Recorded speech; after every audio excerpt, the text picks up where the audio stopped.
All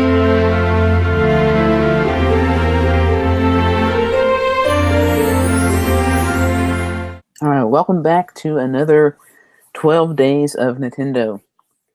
And this is a topic today that has been on our minds recently as we've been looking at various sales going on through the holidays in the eShop. And it is, do indie games have to be so hard? Especially with the Game Awards recently, and if some indie games that are available on Switch have won awards. I just look at them and say, why are these games so hard? They don't need to be.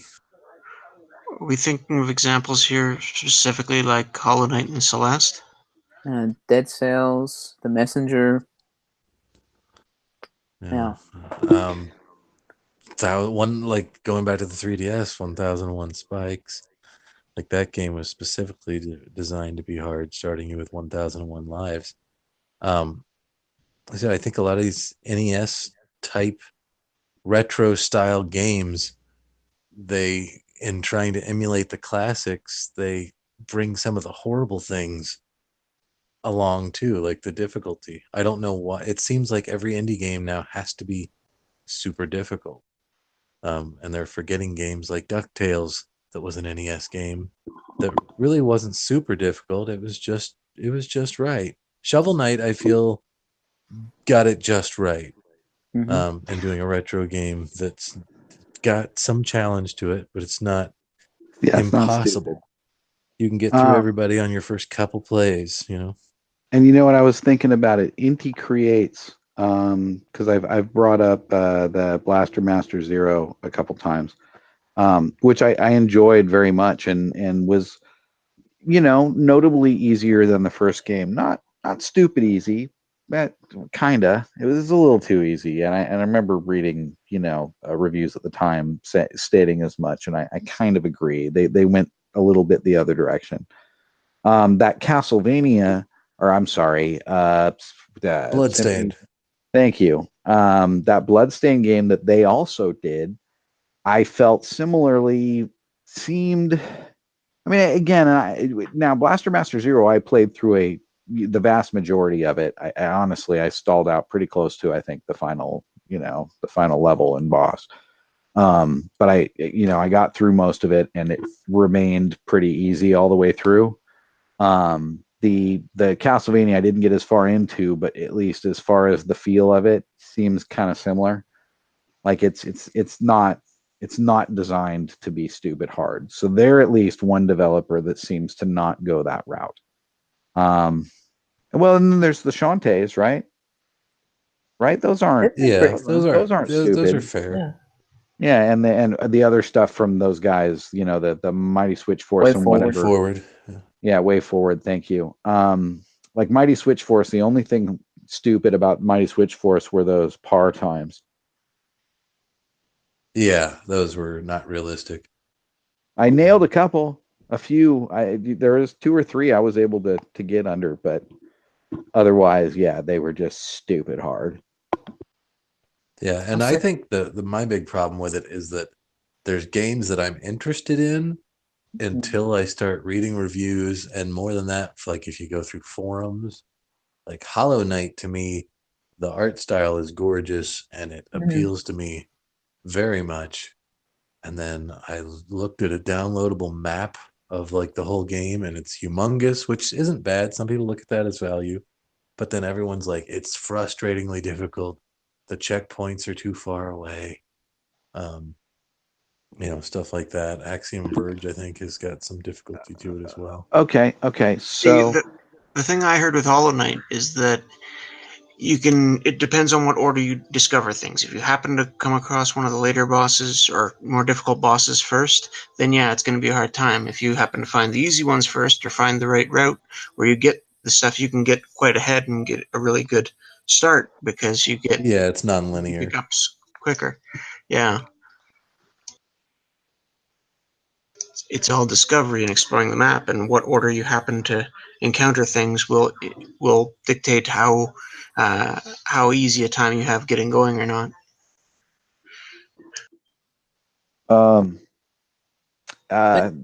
Mo, how did you feel about the difficulty level of Metroid, the last Metroid game?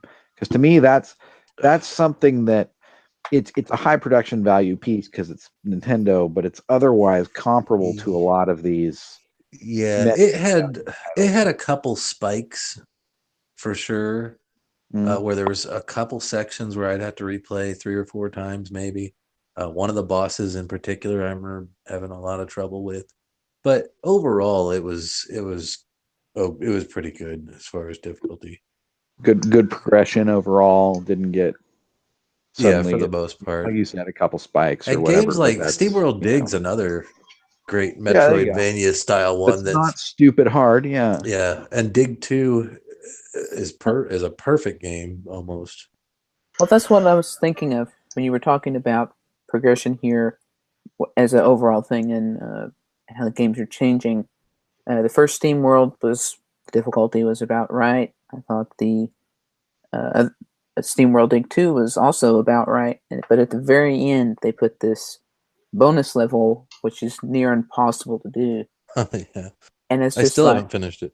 I haven't either, and we've both 100% of the rest of the game, and it's like, I hope this isn't something they're moving towards or thinking that people need this. Yeah, it was bad enough that I haven't even gone back to it. Like since a couple days after I beat the game through the first time. Yeah. It was frustrating enough to me to make me put it down. And go ahead, Barry. I was just wondering if another parallel to that for, not an indie, but the Mega Man 11. Has anyone here tried that Beyond the Demo? That was a game that notoriously the series has had some difficulty to it. Yeah, from what I understand, this one is no different. So in that case, it's just keeping true to the existing series, which was always a little on the difficult side? Yeah. I think so. Even Mega Man 2, which everyone's going to say is, it's the easiest thing in the world. But I think people remember it being the easiest thing in the world because that's the game they spent the most time with. So they learned it. It's just like some people have said that Contra is difficult. I owned Contra. I think it's pretty easy, but I've also memorized every section and how to get through it efficiently. Yeah. So in that way, like I think Mega Man 2 is a very difficult game. And from what I've seen, Mega Man 11's got the same crazy, frustrating, and Z and I have both mentioned in many podcasts before, the older we get, the less we want to spend 10 hours on the same boss. Because we've got other things to do, and we've got other games we could be playing now. Whereas in the past, I rented that, and I was stuck with that for the weekend.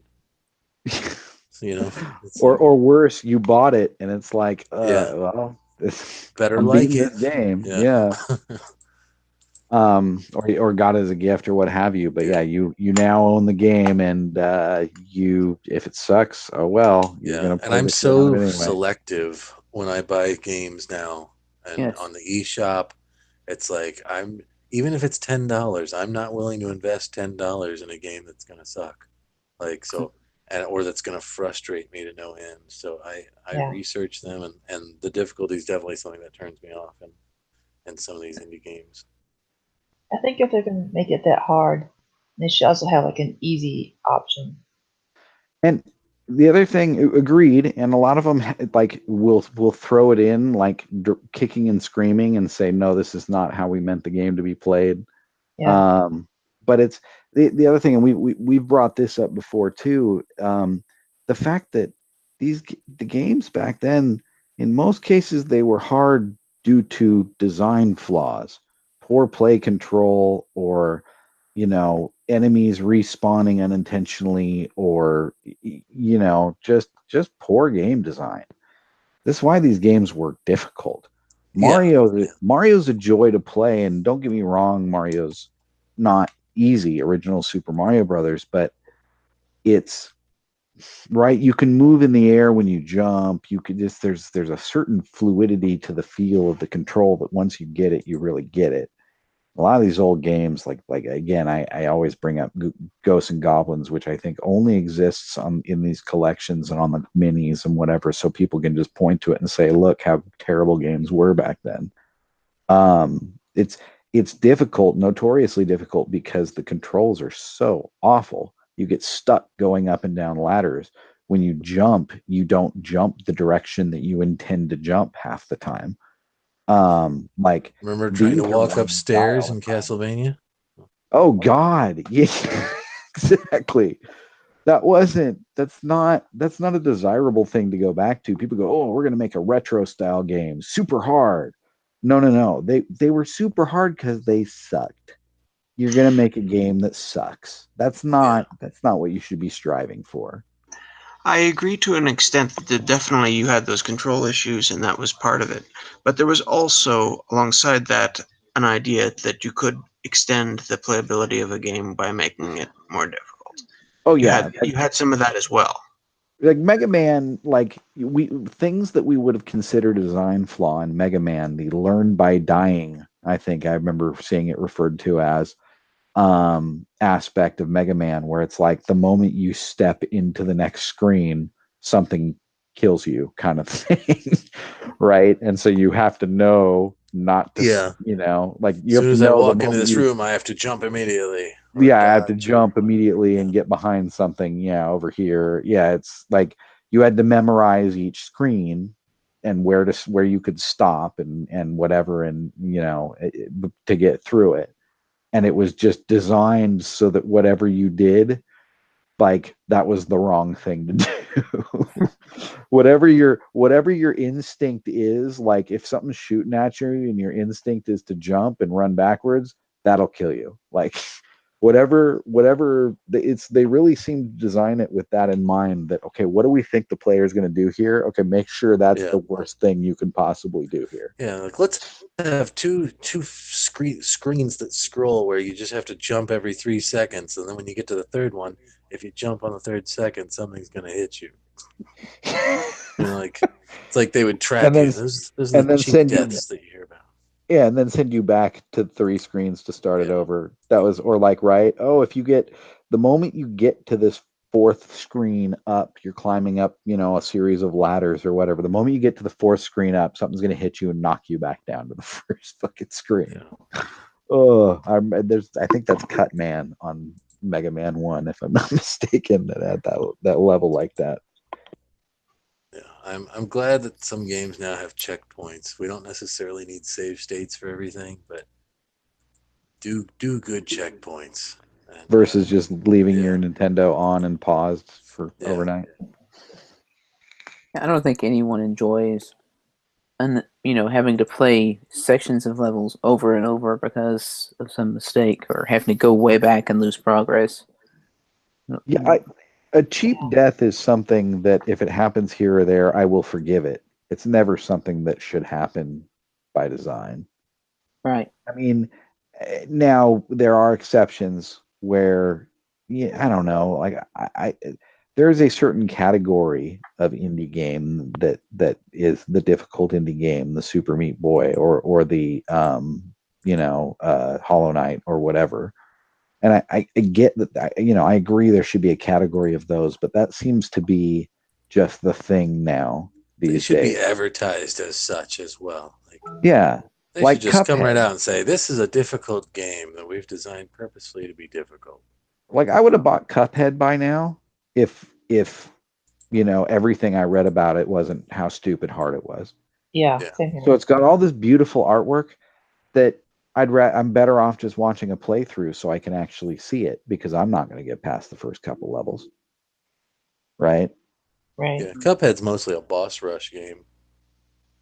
Oh, is it? With it's a few also, little levels stuck in between. But it's also just, isn't it a shooter? Isn't it? Yeah, it's Contra basically, but with a cute cartoon aesthetic. But it was designed to be a boss rush game with nothing but boss after boss after boss, and then as it kind of got expanded, they said we'll add a few little levels in between bosses, but it's still, the meat of it is mainly just a boss rush game where you just fight one big baddie after another. Which again, I get, and I get that those by nature tend to be difficult, but it's just right. I don't, as you said, at this age, we just, we don't necessarily have the time for that kind of crap anymore. Yeah, Or I have we a don't want to limited make amount of time for it. time to game, and I want to enjoy it. Yeah. Enjoy myself. And I think we're safe in Yeah. saying that most of us here game to relax or to get Well away said. from stressful times. As opposed to create more stress. Exactly. Yeah, I'm not looking for a badge of honor at this point because I beat a game. I want to say I beat that game and I enjoyed that game. That said, it would be nice if the friggin' Switch had achievements, wouldn't it? Yes. At the same time, I'm not looking for just more busy work where, things that just keep forcing you to come back over and over. Well, Just to keep up with something. Collectathons, yeah. that's I think. Well, I don't know.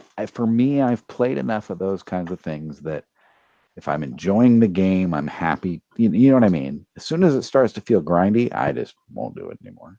I put in my time on World of Warcraft and lots of phone games. Like I just won't do grindy anymore.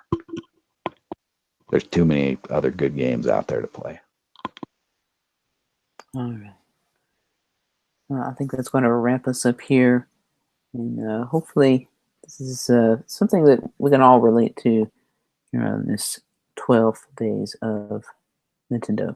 So be sure and tune in tomorrow as we'll bring you another episode.